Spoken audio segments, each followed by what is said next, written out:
যে সকল সন্তানেরা বলে মা আমার অনেক খারাপ, মা আমার নাটকবাজ, মা আমার মিথ্যাবাদী, সেই সকল সন্তানদের কাছে আমি জানতে চাই যে বিয়ের আগে কি তোমার মা তোমার কাছে অনেক খারাপ ছিল?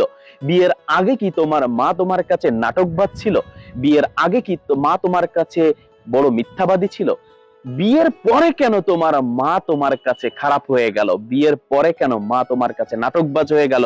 বিয়ের পরে কেন মা তোমার কাছে মিথ্যাবাদী হয়ে গেল?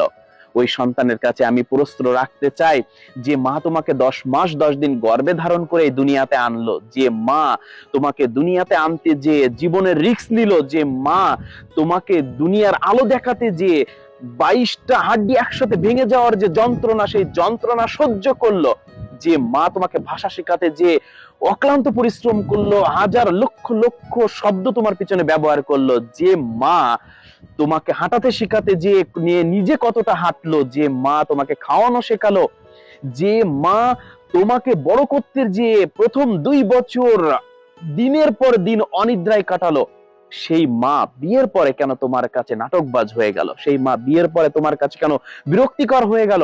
তোমার কাছে আমি এই প্রশ্নের জবাব চাই। এই প্রশ্নের জবাব যদি তুমি সন্তান না দিতে পারো, তাহলে তুমি মনে রেখো, তুমি যে কোথায় হাত দিয়েছো তুমি জানো না।